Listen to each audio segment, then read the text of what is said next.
And so I want to begin by thanking Tony and Ron for inviting me to do a follow-up of the first talk.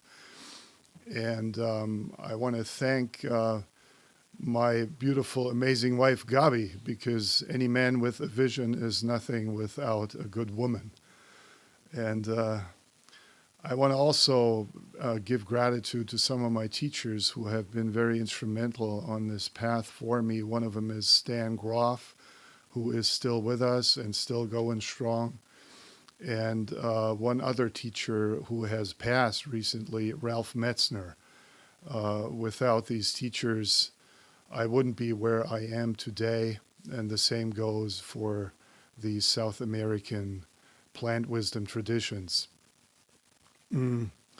This talk is informational, so the intention for it is to gather together and remind ourselves of some of the fun, interesting, valuable history around medicines and plants, and also some new research that's coming out. In that sense, we do not encourage the use of any of these medicines here with this talk. We want to encourage you to be really mindful and aware of the legal situation. There's many countries in the world that do not allow for the consumption and ingestions of any of these medicines and plants that we're going to talk about. And so the standard saying, as all of you will know, is know your medicine, know your dose, know your setting, but also let's add know the legal situation where you are at.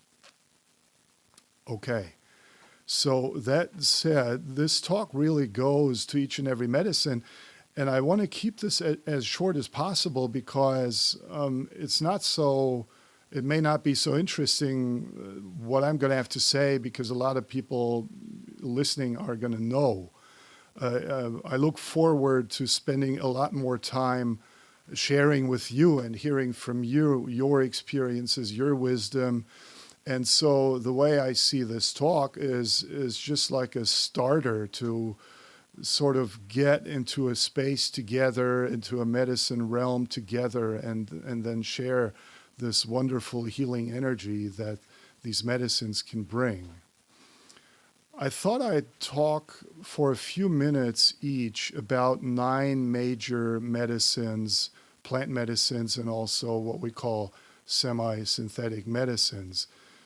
Let's begin by honoring the ayahuasca tradition. And with each medicine, I want to say a little bit to honor the history, but not a whole lot. Things can be read. You can find them on the internet. There's many excellent authors who have written about the history of these medicines, their current use, and so forth. Ayahuasca, as you all know, mainly stems from the South American native traditions, has probably, for all we know, been used for thousands of years, maybe even tens of thousands of years. It's a combination of 2 plants, which is traditionally made into a potion that is being drunk in a circle in a ritual setting. And it is a very visionary plant which connects to all our deeper layers of our soul.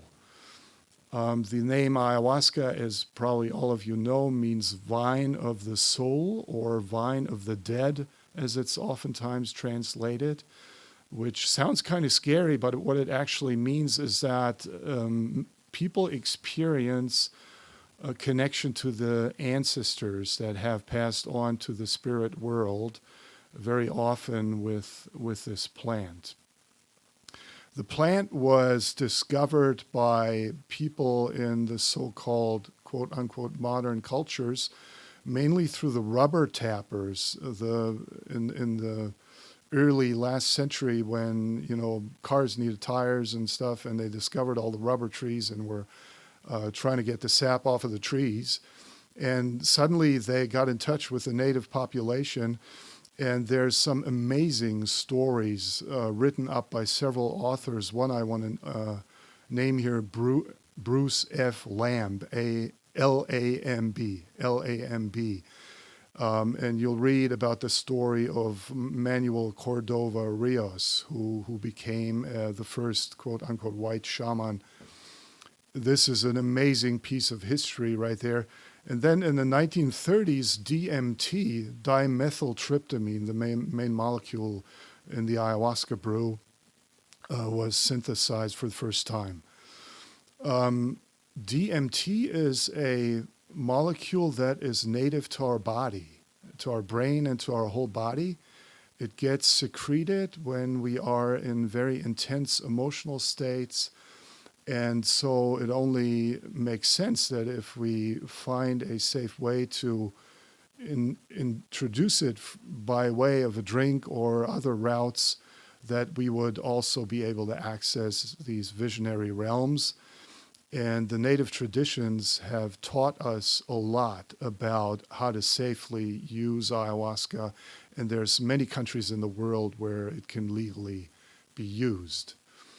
It has proven to be very, very helpful in many stretches of life's challenges that people go through. I want to, as much as possible, not use psychopathological terms such as depression or so forth. Let's say people who are in a phase of looking for deeper meaning in their lives, or who are in a family conflict, or who find themselves drawn to certain substances that do harm the body and create habits. Ayahuasca has been really helpful in changing that and understanding the deeper dynamics of such processes of being drawn to bad and harmful substances. There's many centers around the world that will help with this kind of process. Ayahuasca is one of the most challenging medicines in terms of the plant taking the lead in a journey.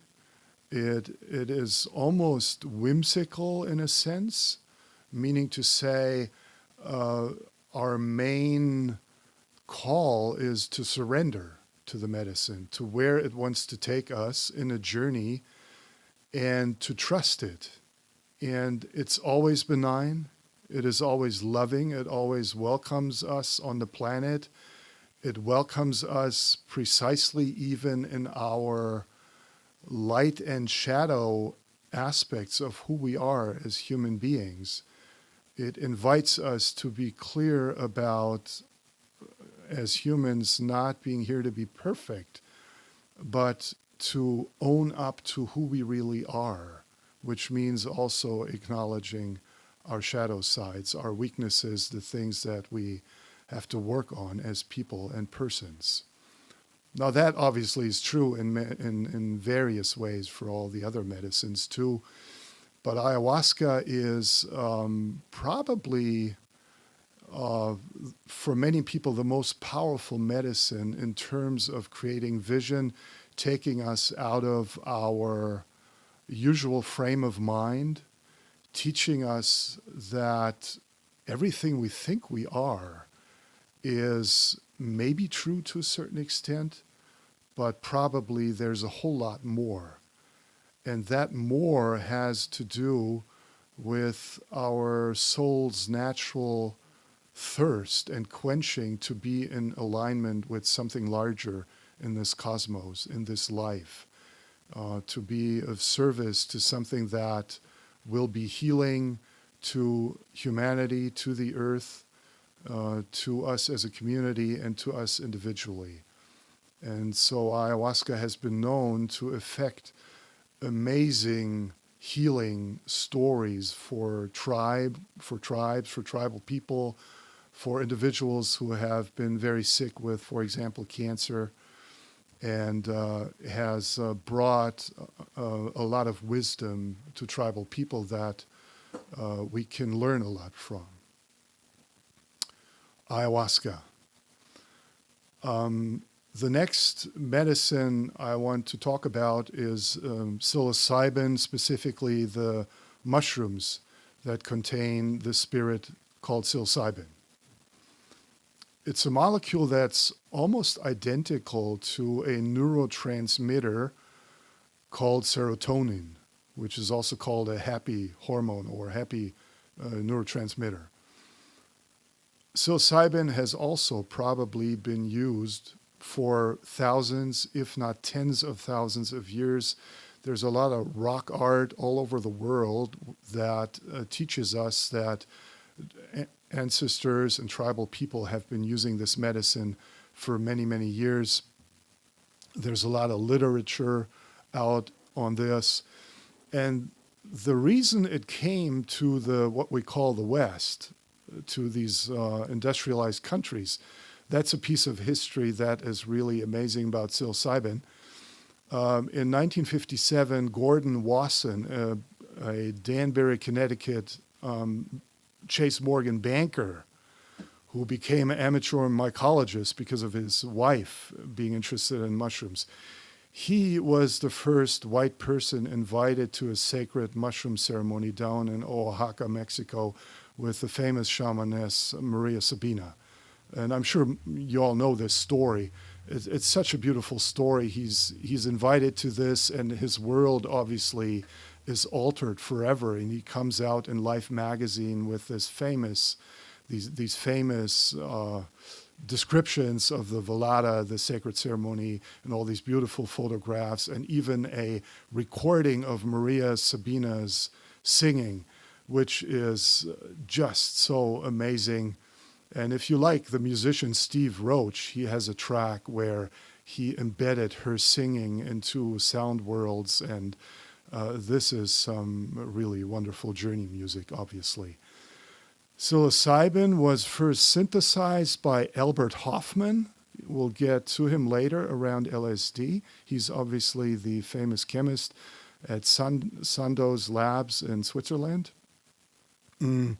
He synthesized the active compound psilocybin, brought it back to Maria Sabina, and she took the capsules, and the legend goes she danced with joy because she said now she can even journey when the mushrooms are not in season and when she can't pick them.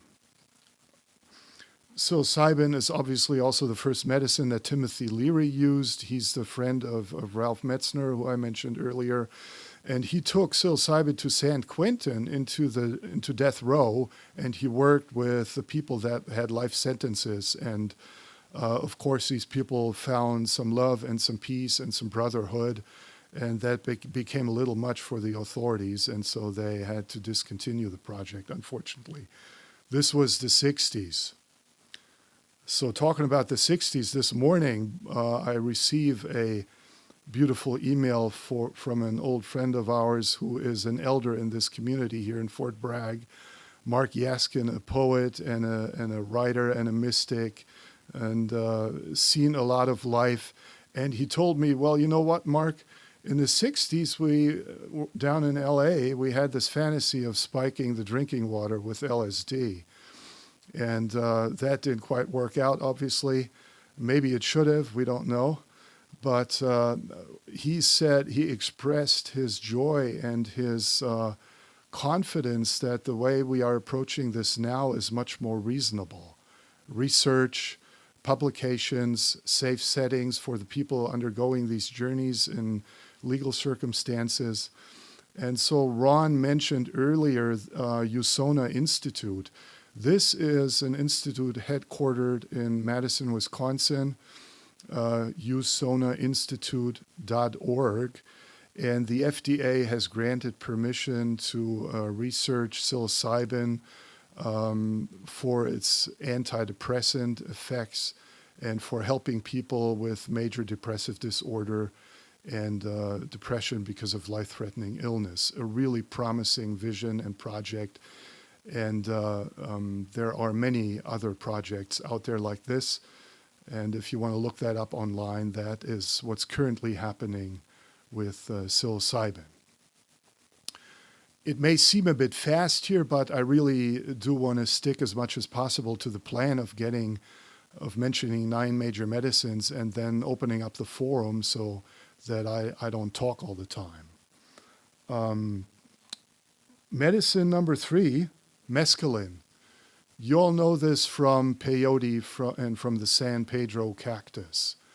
Again, probably several thousand years, if not more. Practiced nowadays by the Native American Church, by the Huichol Indians, and by many other native peoples that really know how to use this medicine. And we should listen to them, how to use this, and also to what extent. We know now that peyote especially has been sort of exploited by many modern societies, and so that's something we should definitely look into and be aware of. Peyote is a small, tiny cactus, which you've seen, which is with this beautiful blossom. And the one we can resort to is the San Pedro cactus, allegedly the fastest growing cactus on Earth. Somebody must have had an idea there. The skin contains the same compound, mescaline. It's a beautiful molecule which lets you in the journey collaborate with it. It's not so much like ayahuasca or mushrooms. They take the lead in a journey. Mescaline allows you to collaborate, to ask questions, to ask permission to go to a certain place. And the mescalito archetype will usually work with you. It's a very long journey, 14 hours, very energizing, a very stable, beautiful place.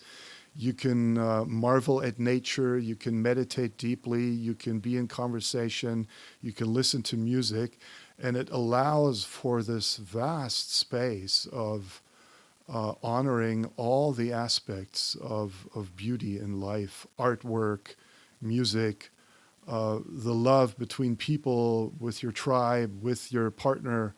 It's just such an amazing, wonderful medicine, a lot of heart warmth in it. Research has been very interesting. If you go back about 100 years from now, there's been the cradle, the birthing of psychoanalysis. This happened in Vienna, mainly in the Vienna Psychoanalytical Association. And wouldn't you know it, mescaline has been discovered just a couple of years before for all these people there. And of course, they all wanted to try it. And so we can pretty much safely assume that much of psychoanalysis, and especially Jungian psychology, has been informed by mescaline journeys, which is a point of history that is very fascinating and not very often quoted for obvious reasons. Also, a lot of poets and artists got inspired by mescaline. Here in the States, obviously, Aldous Huxley and many others around him. It's been a major medicine before the discovery of LSD, and it still is.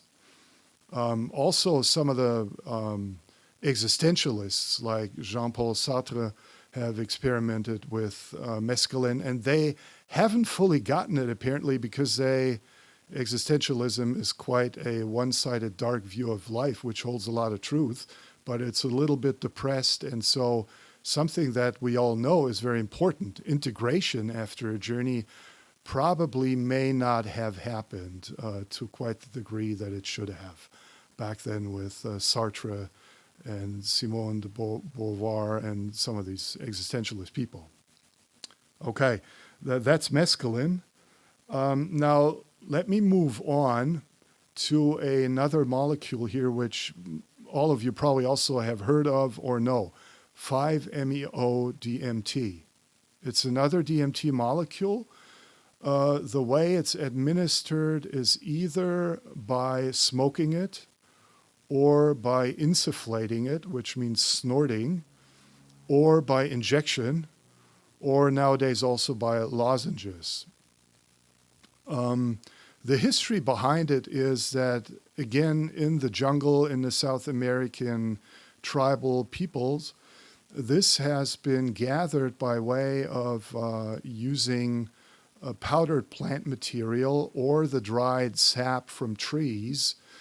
And then, if you remember this old movie, The Emerald Forest from the 80s, with Powers Booth in the main role, it really addresses this particular medicine. So in this movie, you see the tribe sitting in a circle, and the shaman blows up this through a plant stalk, a pipe kind of thing. He blows this powder into the young apprentice's nose, and then this apprentice flies away in his visions. It's a very, very powerful medicine. We are looking into getting permission to working with it in the institutes. For now, that's not quite there yet, but it's a very safe medicine. It's been used for many, many years. And one of the best routes is insufflation, the snorting. Now, that looks kind of strange for obvious reasons, but it is a very safe medicine. It doesn't do any harm. It doesn't create any habits like all the other medicines. That's the reason we call them medicines and not drugs. And so 5-MeO-DMT is a medicine that provides, if insufflated, for a 1-hour journey that feels like a cleansing of the energy channels of the body. It's quite an amazing feeling. So we all know the feeling of being stuck somewhere. We can't really pinpoint where in the body we're stuck. It seems almost to be in our energy system somehow. And 5-MeO-DMT has the capacity of accessing these blockages and depending on dose, either blasting through them or melting them, which can be a little scary, just like in the yoga kriyas, when you have involuntary body movements after yoga exercises or yoga pranayama, your body starts shaking and doing strange things. Same with what we call the jaguar. It's a term Ralph Metzner used, because this medicine takes you like a jaguar and runs off with you through the jungle. The thing is, you emerge after exactly 60 minutes. This is insufflated, snorted, with a fresh, clear head. And even if during the journey you might have said, oh my God, I'm scared, I'm never going to do this again. Once you're coming down, you appreciate the clarity in the head and the brain and the body, and you're probably thinking about, when can I do this again? It's a very safe, wonderful medicine that is now also starting to be used as an antidepressant in intense therapies, because it's proven to be so safe and so helpful in dissolving patterns of depressed moods. That's 5-MeO-DMT. Okay, the fifth one I want to talk about is ibogaine. Real briefly here, this is one, please, if ever you get in touch and have an opportunity to work with this medicine, please be very, very careful. Please seek out people who know what they are doing. This is a medicine that cuts really deep. It is dangerous medically if it's not done the right way. Where it's traditionally at home is in Africa, with the African tribes, mainly the Buriti folks in Ghana and some other countries. Think of a 36-hour journey where your blood pressure drops so low and you're basically sort of almost buried with your whole body in the earth. And the shaman is there and takes care of you, and the tribe is there, but still you have to be strong physically, you have to be healthy for this to be safe. The main use nowadays is for addiction therapy, once again. So people who have slipped into serious addiction to either heroin, methamphetamine, alcohol, opium, cocaine, and some others that are not worth mentioning here, they profit immensely from ibogaine journeys if they are medically cleared to participate in them. Our teacher once brought a tincture, which was, in a sense, a milder version of it. And it's a very strange medicine. It's nothing that you want to do for curiosity necessarily, or for just if the chance presents itself. It's a medicine that should be sought out if you have a very powerful and direct intention, and then once again in the right setting and with people who know what they're doing. Ibogaine, a root that is then ground up into powder and eaten. All of these things don't taste very well, but bitter medicine is oftentimes the best medicine if appropriate for use. That's ibogaine. Medicine number 6, LSD.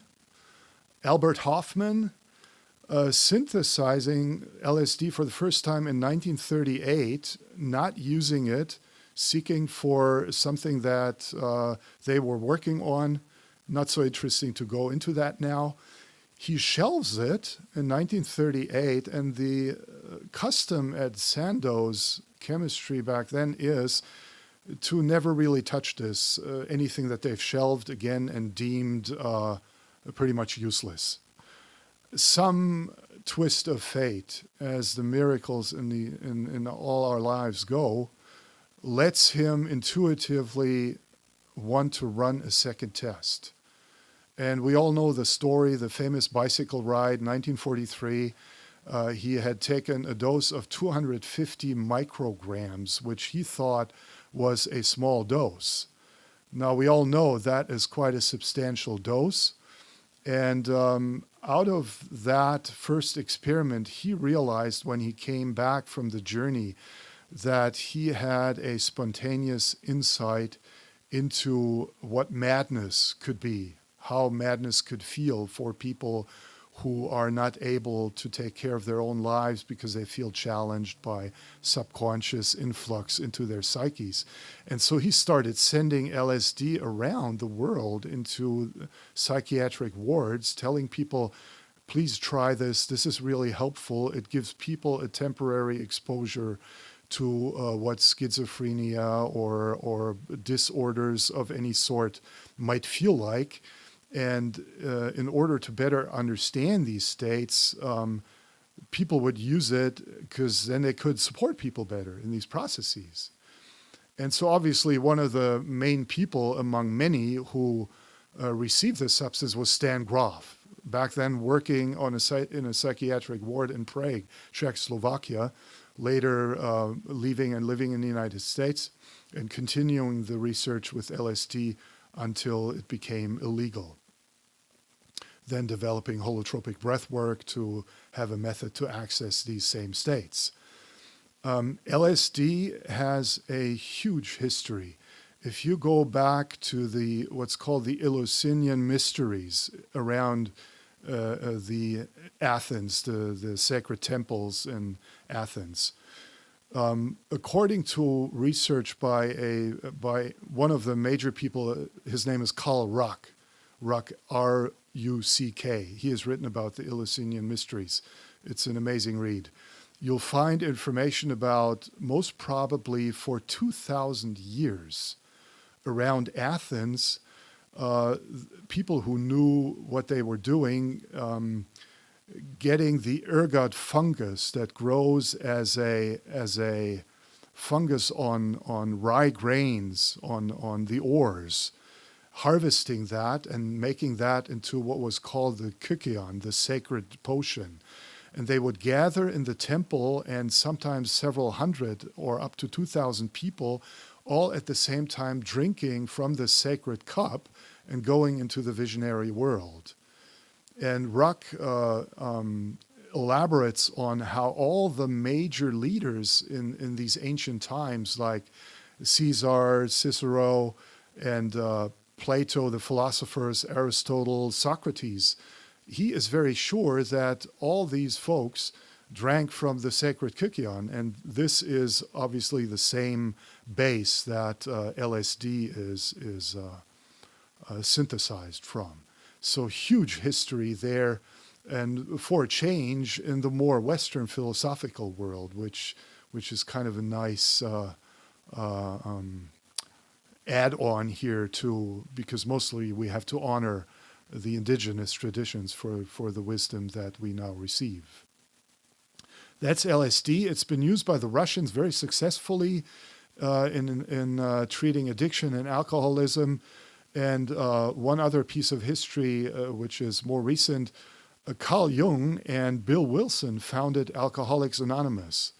And under the impression of LSD, Bill Wilson really opened up to the full vision of the 12-step program and the wisdom it contains.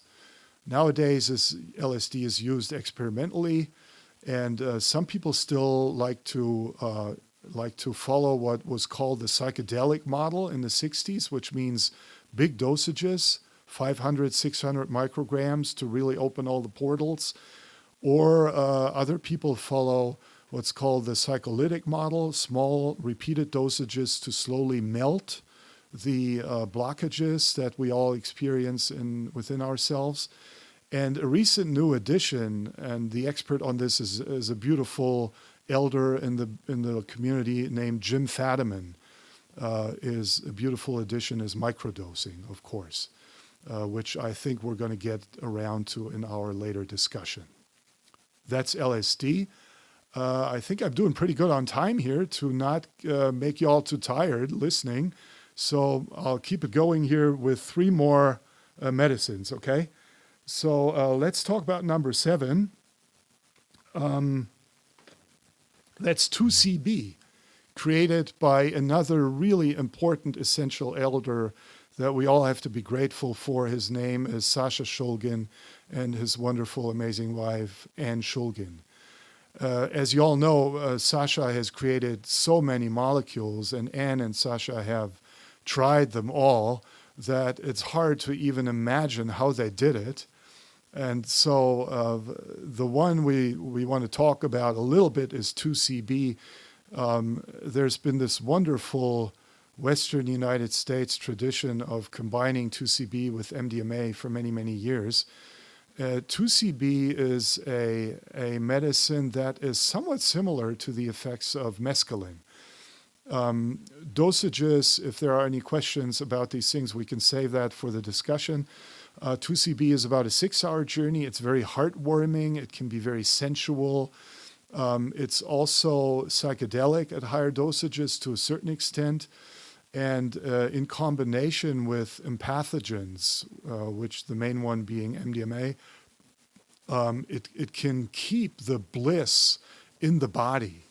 It is very beautiful to feel 2CB or the combo of 2CB and MDMA in the body, journey with that, be in touch with your tribe, with people that you love, to be physically close, to listen to music, and to enjoy what 2CB can do. Not so much used in addiction therapy or any other psychotherapy, more used for journeying with private people.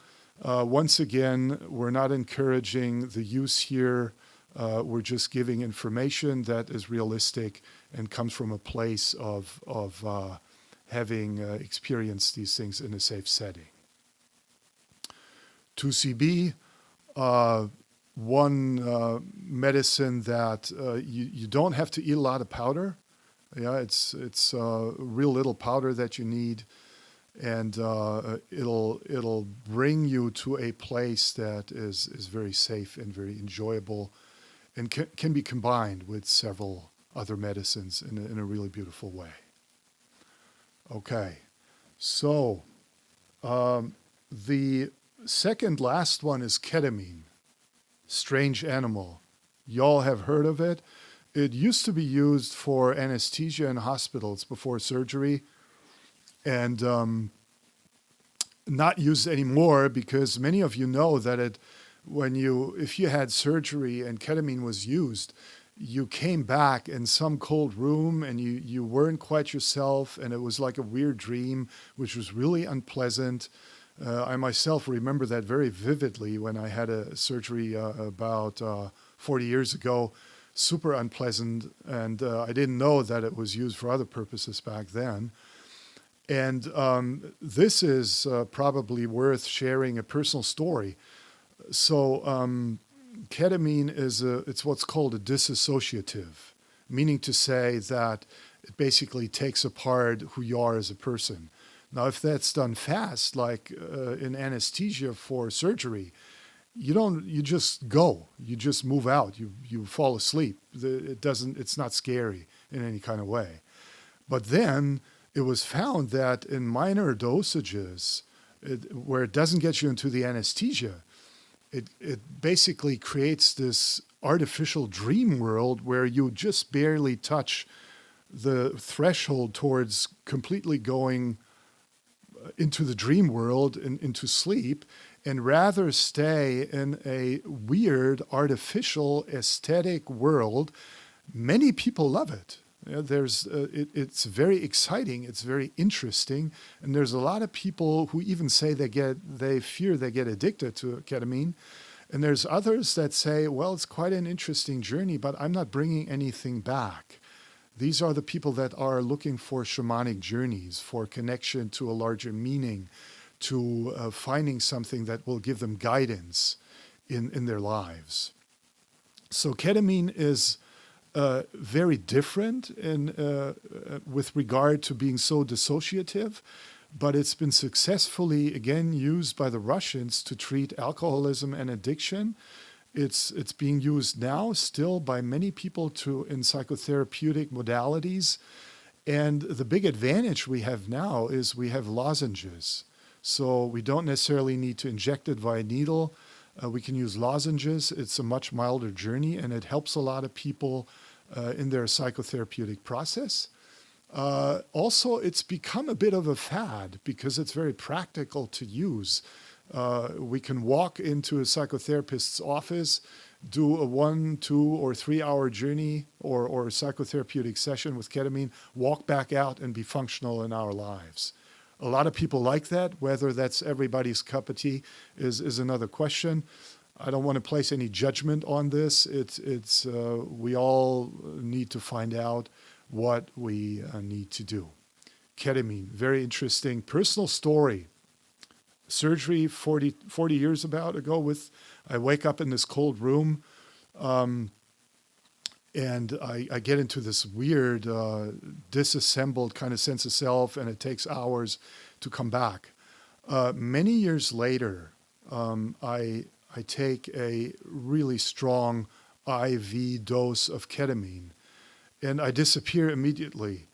And I lost language, I lost who I am, but apparently I was talking. And throughout the course of the journey, I suddenly remember my body in the hospital, on the gurney, doctors standing over me, talking, joking around. I hear every word of it. I remember the fear that I had inside of me. And so it became clear to me that apparently the ketamine was able to help me resurface a hidden part of this deeper experience that I could not possibly have remembered because I was anesthetized, right? So that's a very, very strange thing, similar to what people report from near-death experiences.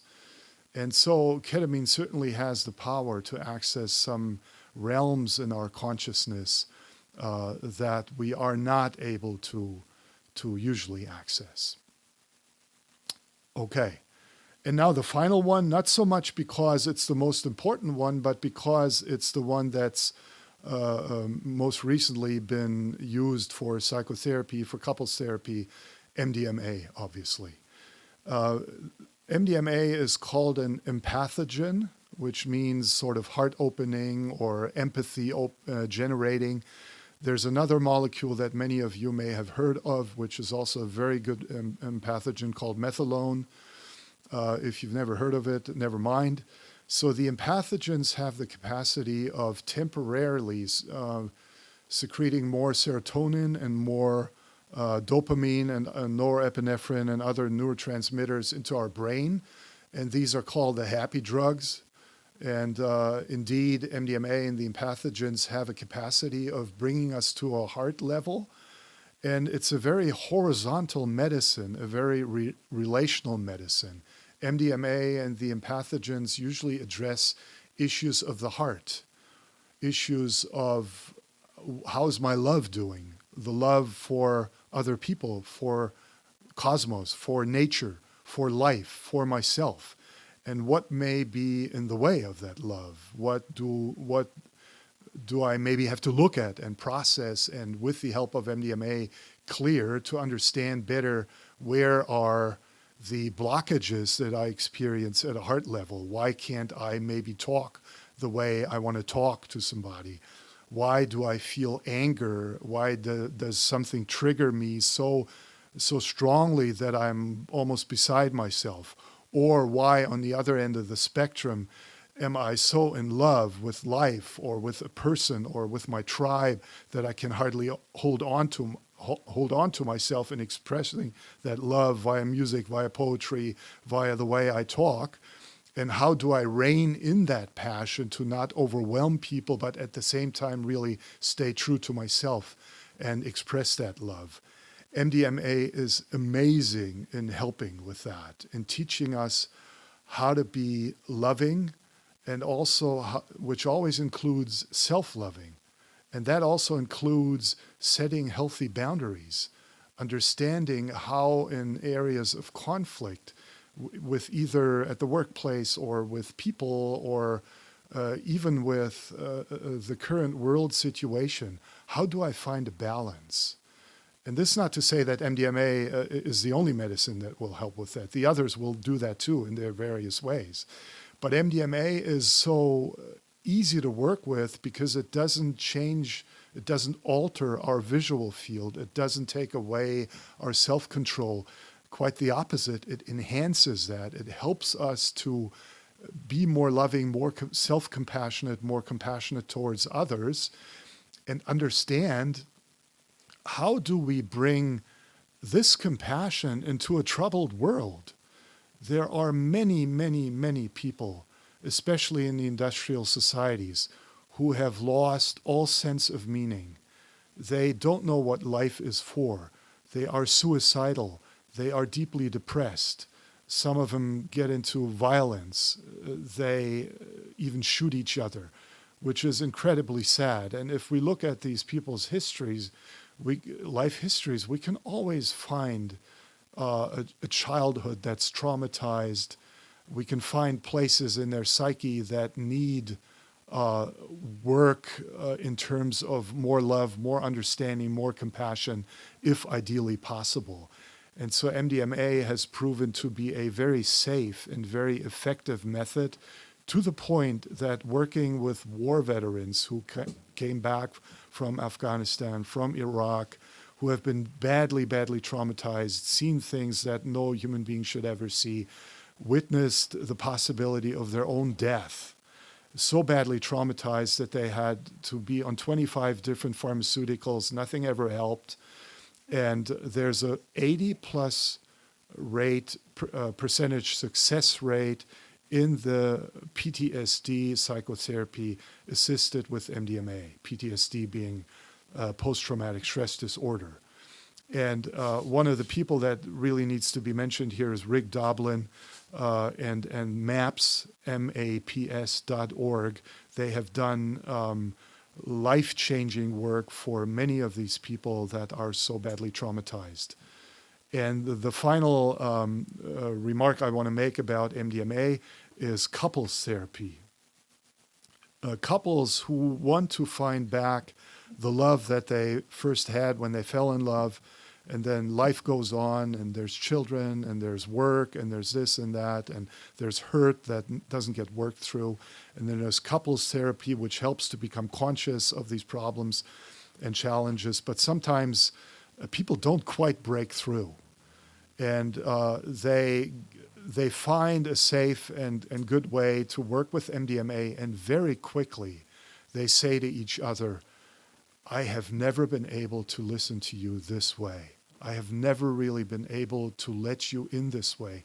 Now I really understand you with what you've been telling me all these years. I'm so grateful for this medicine. I can finally allow that in and not get defensive, not feel threatened by what you're saying about me, because I'm open and receptive, and I feel you coming from a place of love and encouragement and from being compassionate towards me. And what's been gained from couples therapy alone with the help of these empathogens is so incredibly heartwarming that it's just a blessing to have this medicine, even though it needs to be treated with caution for people who have other health challenges. A lot more could be said about all these medicines. A lot more people would deserve to be named. A lot of good literature should be named.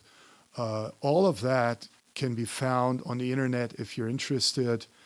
I'm going to wrap it up here and look forward to our discussion. But let me finalize this talk with these words. The gratitude that all of us can feel that the native peoples over thousands of years, even though they've been persecuted and killed by the church and by these so-called modern civilizations, they have held on to their rituals. They have freely passed them on to us so that we can learn, that we can step into their wisdom field. And these wise women and men have risked their lives so that we can now learn what it means to do ritual and ceremony safely, to learn from these medicines. And even the modern ones that they did not have also fall into the category of the general medicines, because we need to abide by that same wisdom that we learned from the native peoples so that we do this right and that we can effect a change in this world that accesses these deep relay stations where we think our identity hinges on. Yeah, and really, people believe, most of us believe, I'm primarily this race or this creed or this identity. That is secondary. What the medicines teach is we are primarily human, and secondarily, we may have a certain faith.